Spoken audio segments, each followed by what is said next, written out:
Namaskar. Esteemed Chairman Sir, Professor Chand, Professor Mishra, and Dr. Das, Professor Nahak, and dignitaries in front of me and the dear students. It's indeed a pleasure to be here, and I thank Professor Padi for that, because I am a fellow traveler with him for the last 8 times, from Media Conclave 1 to Media Conclave 8. Every time I get a chance, and I am really grateful to him. And it is a continuous process. And every time he is improving. And may God bless him to forge forward. Friends, my talk will be on Dr. Harikrishna Mohtab and Odia Asmita. As you know, this very term Asmita is often used, most often misused, and even abused. Most of us don't know what is really Asmita. And within 10 to 15 minutes, whatever is given to me, sir, I think I'll take 15 minutes. 15 minutes maximum.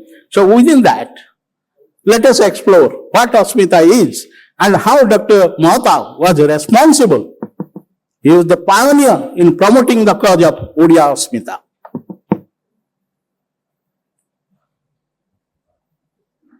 So before going for this, Mohtab and Odia Asmita,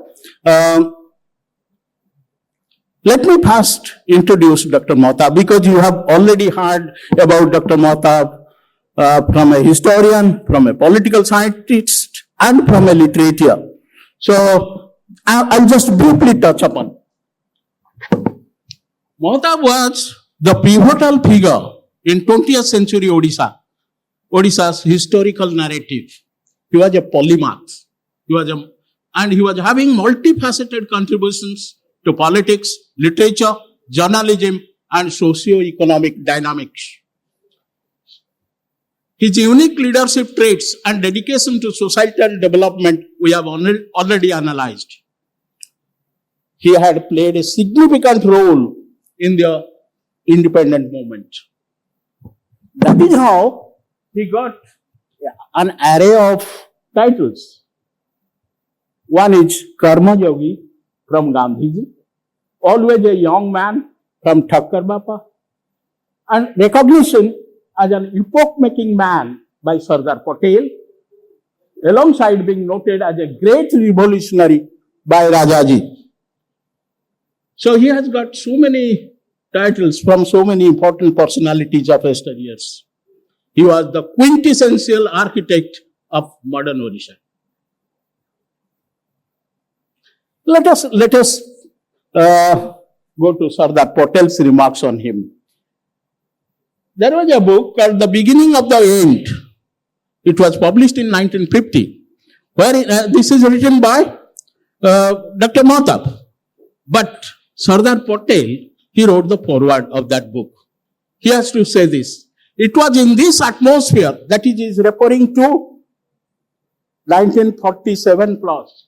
It was in this atmosphere of great psychological change and fast disappearing barriers that had the privilege of initiating the twin process of integration and democratization, which from its small beginnings in distant Odisha has gradually swept over the whole of the subcontinent. As you know, Nilagiri was the first state which got merged into the Indian Union. Mohtab was the living spirit in that drama. This is the confession by Sardar Patel. Mohtab was the living spirit in that drama. His was the enthusiasm which triumphed over difficulties, and his was the persistence which at last succeeded. Last line is very important. I am happy that I helped him realize not only his dream and ambition, but also the dreams and ambition of all warriors. I am happier still that it was that backward province, as they call it, which laid the way for the rest of India to follow. This is wonderful, and that too, no less a personality, Sardar Patel tells. Now I'm reminded of a book by Donald Rumsfeld. He was the Secretary of Defense during the Iraq War. He has written the book, The Known Unknown. I have gone through that book. Therein he is narrating his experience of the then geopolitics. From that, getting the clue, I have divided Mahatab's life into 4 stages, 4 categories, but they are not watertight compartments. One is known, that is 1899 to 1929, then known, 1930 to 1950, unknown, that is 51 to 76, and unknown, that is 77 to 87. Known, that is when he was a student, everything was known to him, and what he wanted, that also he knew. Then unknown. This is a very typical phase in his life. That is, things he was aware of, but did not know. Because he was an active member of the politics, Indian National Congress. He was participating in all activities connected with Gandhi and others. Then things he was aware of, but did not know. Areas where he recognized the gaps in his knowledge and uncertainties. That is early years in Congress, youngest member in the Congress Working Committee, Praja Mandala Uprising, 1947, and finally, the unification of the princely states, that is 1949. Third phase, unknown. Things is subconsciously understood or took for granted, but this can include assumptions that influenced his thinking. He formed the Council of Ministers in the Odisha Congress, that is 1946, the last Prime Minister and also the first Minister of Odisha, then joined the Central Cabinet, then as Governor Bombay, Chief Minister second term. But the crucial thing is, towards the last, break with the Congress and setting up of Jana Congress, that is 1966. And he was arrested during emergency. He was imprisoned for 18 months under MISA during national emergency. The last thing is unknown, that is 77 to 87. That is, these are the things he was unaware of and did not even know he should be concerned about. This represents the most significant and challenging jobs. And this is from 77 to 87. A life totally dedicated to social service, journalism, and total involvement in life and letters. Total involvement in life and letters.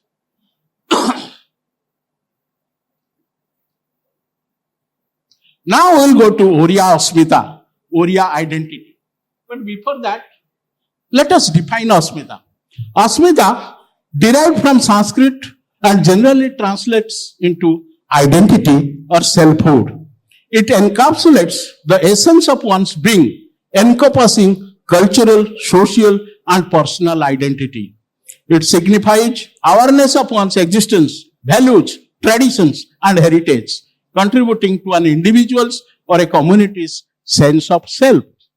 So it is a multifaceted concept that serves as a foundation for cultural preservation, social unity, personal identity, and empowerment. It is essential in navigating the complexities of modern society while maintaining a connection to one's heritage.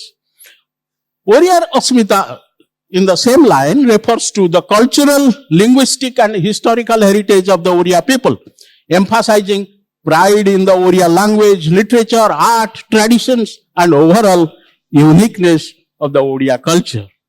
Dance form like Odissi, sculptural marvels, Orissa is known for that, and finally the traditional crafts are integral to Oriya Asmita. These are the things I have analyzed. Just I am giving the summary of this slide. That Oriya Asmita is not just about pride in local culture. It serves as a foundation for continuity, unity, social development, and political expression in contemporary Orissa. It plays a crucial role in shaping the identity of the Oriya community in a rapidly changing world. Assertion of the Odia Asmita. The first assertion came in 1936. This was the first time when the Oriya people felt the need to articulate an identity of modern kind. We have to focus on the coming of modernity to Orissa and the social transformation that followed. And it was pioneered by three important personalities. Professor Mishra has already told about Madhusudan and Gopabandhu. Now I am adding another. Utkala Mani, Utkala Gaurava Madhusudan, Utkala Mani Gopabandhu, and finally Utkala Kesari Mahtab. All Utkala is connected with all these three personalities.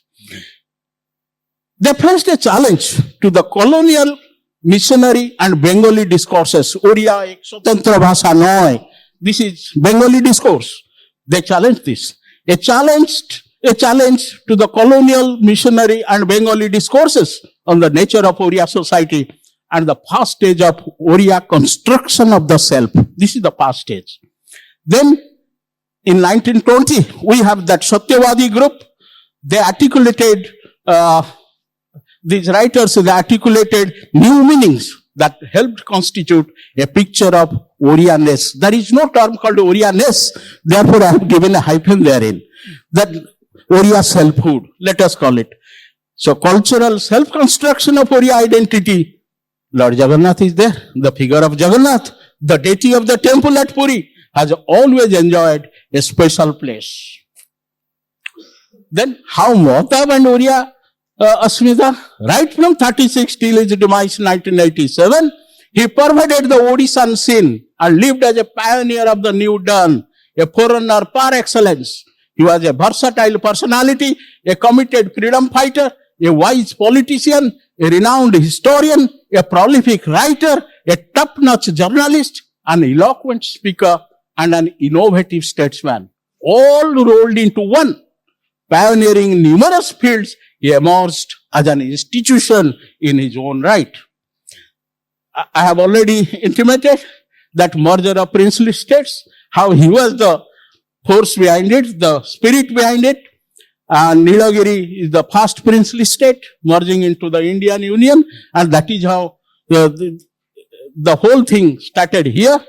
Dr. Mahtab's literary pursuits were deeply intertwined with his political life, as he used literature as a medium to express his ideas and influence the public opinion. His works continue to inspire and are considered significant additions to Odia literature and culture. Then Dr. Das has already told you about the literary things. I am not touching upon that, but just to mention Prajatantra in 1923, that was a weekly then, and ultimately in 46 it was a daily newspaper. The literary magazines Jhankar, Prajatantra Saptahik, Meena Bazaar, they played crucial roles in Odisha's cultural and political discourse. Then the most important thing is setting up of Prajatantra Prachara Samiti, that is in 1946, and the annual event of Visub Milan that he has already touched. It is a breeding ground. It is a breeding ground of the young literateurs. He wrote extensively about Indian history and Odisha's past. Dr. Chand has already told about how he wrote Odisha Itihas in 1942 when he was an inmate of Ahmednagar Fort. The most important thing, Gaon Majlis, village meeting, that is started in 1950. There are 10 volumes and it reflected on rural life issues, emphasized the importance of grassroots governance structures in addressing local concerns, fostering community engagement, and enhancing democratic processes in rural areas. Now I'm just concluding. So Dr. Mahtab's literary pursuits and historical narratives were deeply intertwined with his political life, as he used literature and historical awareness as the medium to express his ideas and influence public opinion. His works continue to inspire and are considered significant additions to Odia Asmita. We have to conclude with a few lines from Eliot's poem, The Hollow Man. I am a student of English literature, and therefore, without referring to Eliot, I cannot take rest. So that is how we have to conclude with a few lines from the Hollow Man. It's the last part of the Hollow Man. It goes like this. Between the idea and the reality, between the motion and the act, falls the shadow, for thine is the kingdom. Between the conception and the creation, between the emotion and the response, falls the shadow, life is very long. Between the desire and the sperm, between the potential and the existence, between the essence and the descent, falls the shadow, for thine is the kingdom, for thine is life is. This is the way the world ends. This is the way the world ends. This is the way the world ends. Not with a bang, but a whimper. So Mahatma could usher in the change, not with a bang, and with a whimper as well. Eliot tells, the world ends not with a bang, but a whimper. But in case of Mahatma, it is a bang and at the same time a whimper. So he could change the world with a bang and with a whimper. Whenever we think about the development, architect of modern Orissa, architect of India, whatever, it is with a bang. When he thinks about the Asmita and other things, it is with a whimper. His potential lies not solely in making headlines with large-scale transformations, but also in appreciating the importance of quieter, consistent progress. Both the bang and the whimper are crucial to creating a lasting impact in the community. One acknowledges the explosive nature of change, while the other honors the quiet strength of gradual evolution. Together, they underline the complexity of influencing society, where grand initiatives and subtle shifts play significant roles in shaping a brighter future. Let us conclude with this. Life is like a flute. It has many holes and points of emptiness. But if you work carefully at it, it can really play some magical tunes. And Dr. Mahtab's life has played many more magical tunes. Thank you.